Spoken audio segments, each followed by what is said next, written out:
Welcome to the Digital Identity Digest, the audio companion to the blog at Spherical Cow Consulting. I'm Heather Flanagan, and every week I break down interesting topics in the field of digital identity, from credentials and standards to browser weirdness and policy twists. If you work with digital identity but don't have time to follow every specification or hype cycle, you're in the right place. Let's get into it. So, a pretty familiar thing happens in many standards development conversations. Someone describes a problem involving services, accounts, credentials, agents, tools, or capabilities. Maybe a client can't find the right endpoint, or a user can't find the right identity provider, or software doesn't know which tools are available. Within a few minutes, someone has proposed DNS as a solution, someone else has suggested a .well-known URI, and a third person is designing a registry. Everyone understands the broad problem, but what they've not necessarily agreed on is the answer the discovery mechanism needs to provide. Are we looking for a network location, a configuration document, a capability, an identity, an authoritative organization, evidence that something can be trusted? These questions are closely related, which is why they are so easy to blur together, but they are not interchangeable and they do not automatically point to the same mechanism. So a rush towards the infrastructure to fix all the things is understandable, right? Infrastructure gives an abstract problem a fairly concrete shape. Once there's a namespace or a record type or a URL or a place to publish metadata, it feels as though we have made progress. And sometimes we have. However, sometimes the group has simply chosen a respectable looking place to store its unresolved assumptions.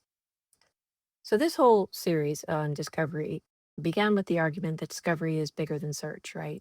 Across identity providers, forgotten accounts, digital estates, service endpoints, tools, capabilities, and agents, the same broad pattern keeps recurring. Something exists somewhere. Someone or something needs to find it. The process of finding it has costs and risks, and finding it changes what can happen next. But before deciding whether the answer is DNS, a well-known URI, a registry, a catalog, a manifest, or a gateway, or just one more layer named after an animal, we need to understand what is being discovered, who is looking, what they already know, what they're entitled to learn, and what can happen after discovery succeeds. That work actually does come first. It does not, unfortunately, make the ultimate choice any easier. Every mechanism carries assumptions. DNS depends on the control of a domain, right? A .well-known URI depends on knowing the relevant site and having control of it. Registries and catalogs depending on someone having authority to govern what belongs in them. Those assumptions may fit the problem. They may cause you to make some different choices with that problem space. A mechanism that answers where is the server does not necessarily answer what can it do. Like a tool catalog may describe capabilities without saying who may invoke them. A directory may establish that an agent exists without telling us who operates it, whose authority it claims, or whether those claims should be believed. So before asking, where do we publish this record, we kind of need to know what answer the mechanism is expected to provide. The next question is, well, what does the discoverer already know, right? Discovery rarely begins from complete ignorance. The client may know a domain, an origin, an email address, a user identifier, a network segment, or some kind of previously established relationship. That starting point constrains which mechanisms are plausible and which authority boundaries they imply. A browser that already knows a web origin has different options from one that only knows a person's name. A device on a local network can use mechanisms that would be absolutely absurd at internet scale. And an enterprise system can absolutely rely on a curated catalog in ways that an unaffiliated public client cannot. The starting point isn't actually like an incidental thing, it is part of your architecture. That's where Mark Nottingham's recent post on well-known URIs is particularly useful, and you can find the link to that in my written blog. Now, Mark is an awesome guy, and he's one of the authors of the .well-known URI specification and the current designated expert for the relevant IANA registry. His guidance is notably restrained, which is often what expertise looks like after someone has watched a mechanism escape its original habitat often enough. Now, his basic point is that well-known locations work best when a client already knows the site and needs a predictable place to find information about it. They provide the fixed location. They do not tell the client which site is authoritative. That distinction becomes awkward surprisingly quickly, right? Suppose the client begins with login.example.com Should it look there at example.com, or should it look somewhere else? Should it follow any redirects that it finds? What if the authentication service is run by a completely different team from the corporate website? What if the main domain is hosted by an external provider that has no interest in serving identity metadata? When you say the site, that's often a much fuzzier concept in practice than it appears on a diagram. Now, a well known URI may be the correct mechanism and still leaves some difficult discovery problems around identifying the authoritative origin. So, Mark also warns against treating any kind of registration as legitimacy. A slot in a registry is not a credential, nor is it an endorsement or a magical adoption generator. It is a reservation of a name for a defined purpose. That's it, that's all it is. Standards infrastructure can be valuable without conferring moral authority or operational competence or market success. And this is worth remembering. Whenever a registry begins to glow with more institutional significance than it has technically earned. So FedCM, which is a specification near and dear to my heart, offers a very good example of why the mechanism can remain difficult even after people broadly agree on what must be discovered. The FedCM API needs a single discovery point associated with the organization's main domain for a fairly important privacy reason. The identity provider must not be able to vary configuration paths in ways that reveal which relying party the user is visiting. That's a privacy leakage issue. The current design uses a well-known file at the organization's main domain. Now, architecturally, that has some pretty appealing logic. The organizational domain provides a single authoritative place from which the browser can discover the permitted identity provider configurations. Operationally, however, that can be painful. An authentication service may run at login.example.com, while example.com belongs to a completely different team, points to a separately managed website, or cannot easily host the required file. All right, the service operator may control the identity provider and still lack the ability to modify the resource at the organization's main domain. Now, a FedCM proposals exists that suggests allowing the well-known file to live at not at the apex level, but at a fixed web-identity subdomain with fallback to the existing main domain location might be a reasonable idea. The broad idea is that an organization could delegate that subdomain to the team or provider operating the identity service. Cool. Another proposal is out there exploring delegation through a DNS TXT record, right? Now, all of these approaches are trying to discover the same thing. They just disagree about where authority should begin, how delegation should work, who must coordinate a deployment, what browsers must implement, and how migration and fallback should behave.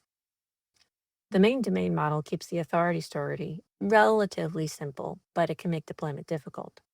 A fixed HTTP subdomain does improve delegation, but it adds another convention, another certificate, and another lookup path, right?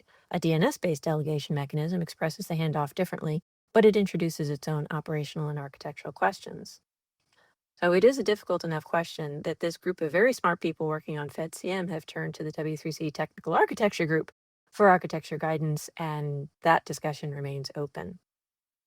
That's actually some kind of useful evidence against assuming an overly tidy model of discovery design, right? Defining the object, privacy requirements, and authority boundaries does not reveal one correct mechanism from whatever fancy mist accompanied by a standards choir might be out there, right? Exposes the real trade-offs, where the authority sits, who operates the relevant systems, how delegation works, what privacy protections must be preserved, how migration and compatibility are handled, and how much complexity browsers and identity providers should each be expected to absorb. I mean, that is progress, even when it doesn't feel like closure, mostly because it's not done yet. The mechanism here also is part of the governance model. It's not just a technical problem, right? Discovery infrastructure determines who can publish, who can delegate, who can revoke, who bears operational costs, and whose view of the system becomes authoritative. Each mechanism puts authority in a different place, right? DNS relies on control of the namespace. A well-known URI relies on control of the origin. A registry relies on its operator and admission rules. A catalog relies on the organization maintaining it. A vendor gateway may make discovery easier while quietly turning that vendor's ecosystem into the default boundary of what can be found. None of these mechanisms are inherently bad. They just have consequence, right? Recognized infrastructure can also look so much more authoritative than it is. A DNS record looks awfully official, and a registry entry carries just enough procedural polish to discourage awkward questions. Sometimes that reflects real governance, but sometimes it only means that someone controlled the domain or survived the registration process. Infrastructure can establish some useful facts. DNS can show that a domain operator published a value.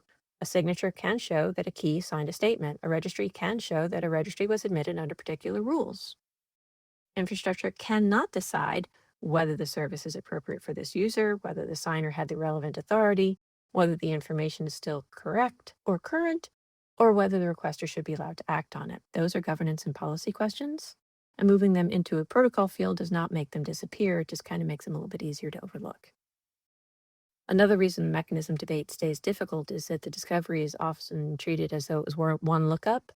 In practice, it's actually frequently a chain, right? One mechanism may provide your starting point, but another will retrieve descriptive metadata, another establishes identity or provenance, another applies policy, another determines what the requester may see. Only then does the system decide whether an action should occur. So it kind of helps to separate four different types hiding under the word discovery. First, you got your bootstrap, right? Where do I begin? Second, you've got your description. What exists here and what does it claim to do? Third is your trust and authority. Why should I believe it and who stand behind it? And fourth, permission and action. May this requester use it for this purpose? A well-known URI may be an excellent bootstrap or metadata retrieval mechanism, but it does not automatically establish trust, authorization, or fitness for use. DNS may locate or delegate a service without describing its capabilities. A signed manifest may provide integrity without resolving whether the signer is an acceptable authority. Now, the earlier posts in this series reached the same conclusion from different directions, right? Identity discovery showed that finding the right provider is a governed match, basically governed matching. Personal account and digital estate discovery showed that completeness can be both valuable and dangerous. Tool and agent discovery showed how quickly finding something can lead to invoking it. And taken together, these cases suggest that discovery mechanisms should be judged not only by whether they can return an answer, but by what kind of answer they return, what confidence it supports, who can obtain it, and what it enables them to do. The infrastructure choice also determines how discovery fails. A public record may make legitimate interaction easy while making enumeration equally convenient. A curated catalog can reduce exposure but create a bottleneck and a new authority. A static file may be simple to deploy but difficult to revoke quickly. A dynamic API may provide current policy-sensitive answers while becoming a high-value availability dependency, right? Freshness often matters more as discovery approaches action, right? A stale endpoint can cause a retry. A stale trust relationship or tool can lead to disclosure or action that should no longer be possible, right? Before choosing the mechanism, designers need to know whether everyone should receive the same answer, whether authentication should precede discovery, whether some objects should remain invisible, and whether the system may reveal existence without revealing details. These are not your secondary features to bolt on after the lookup works. They affect whether the lookup should be public at all, or authenticated, or filtered, or cached, or delegated, or centralized in the first place. So this is real architecture work, right? It's also a little less satisfying than drawing a box labeled Discovery Service Here, which may explain some of its limited popularity, right? The mechanism is often the most visible part of a discovery design, but it's rarely the whole design.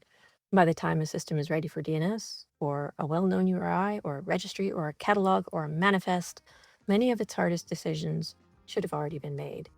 When they have not, the infrastructure will make some of those decisions for you anyway, quietly, inconsistently, and with the reassuring appearance of authority.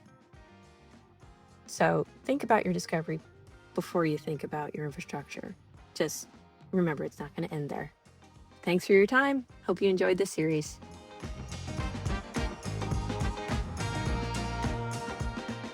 And that's it for this week's episode of the Digital Identity Digest.